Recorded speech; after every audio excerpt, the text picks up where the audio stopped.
Genesis 47. Joseph went and told Pharaoh, "My father and brothers, with their flocks and herds and everything they own, have come from the land of Canaan and are now in Goshen." He chose 5 of his brothers and presented them before Pharaoh. Pharaoh asked the brothers, "What is your occupation?" "Your servants are shepherds," they replied to Pharaoh, "just as our fathers were." They also said to him, "We have come to live here a while, because the famine is severe in Canaan, and your servants' flocks have no pasture. So now, please let your servants settle in Goshen." Pharaoh said to Joseph, "Your father and your brothers have come to you, and the land of Egypt is before you. Settle your father and your brothers in the best part of the land. Let them live in Goshen, and if you know of any among them with special ability, put them in charge of my own livestock." Then Joseph brought his father Jacob in and presented him before Pharaoh. After Jacob blessed Pharaoh, Pharaoh asked him, "How old are you?" And Jacob said to Pharaoh, "The years of my pilgrimage are 130. My years have been few and difficult, and they do not equal the years of the pilgrimage of my fathers." Then Jacob blessed Pharaoh and went out from his presence. So Joseph settled his father and his brothers in Egypt and gave them property in the best part of the land, the district of Ramesses, as Pharaoh directed. Joseph also provided his father and his brothers and all his father's household with food according to the number of their children.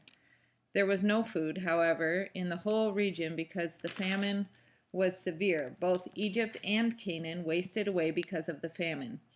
Joseph collected all the money that was to be found in Egypt and Canaan in payment for the grain they were buying, and he brought it to Pharaoh's palace. When the money of the people of Egypt and Canaan was gone, all Egypt came to Joseph and said, "Give us food. Why should we die before your eyes? Our money is used up." "Then bring your livestock," said Joseph. "I will sell you food in exchange for your livestock, since your money is gone." So they brought their livestock to Joseph, and he gave them food in exchange for their horses, their sheep and goats, their cattle and donkeys. And he brought them through that year with food in exchange for all their livestock.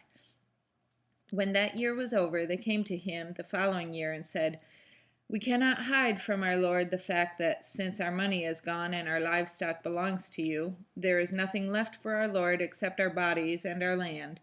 Why should we perish before your eyes, we and our land as well? Buy us and our land in exchange for food, and we, with our land, will be bondage to Pharaoh. Give us seed so that we may live and not die, and that the land may not become desolate." So Joseph bought all the land in Egypt for Pharaoh. The Egyptians, one and all, sold their fields because the famine was too severe for them. The land became Pharaoh's, and Joseph reduced the people to servitude from one end of Egypt to the other. However, he did not buy the land of the priests, because they received a regular allotment from Pharaoh and had enough food from the allotment Pharaoh gave them. That is why they did not sell their land. Joseph said to the people, "Now that I have bought you and your land today for Pharaoh, here is seed for you so you can plant the ground. But when the crop comes in, give 1/5 of it to Pharaoh. The other 4/5 you may keep as seed for the fields and as food for yourselves and your households and your children." "You have saved our lives," they said. "May we find favor in the eyes of our Lord. We will be in bondage to Pharaoh." So Joseph established it as a law concerning land in Egypt, still in force today, that 1/5 of the produce belongs to Pharaoh. It was only the land of the priests that did not become Pharaoh's. Now the Israelites settled in Egypt in the region of Goshen. They acquired property there and were fruitful and increased greatly in number. Jacob lived in Egypt 17 years, and the years of his life were 147.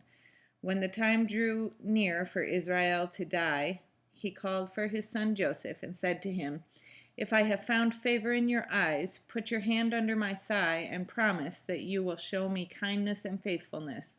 Do not bury me in Egypt, but when I rest with my fathers, carry me out of Egypt and bury me where they are buried."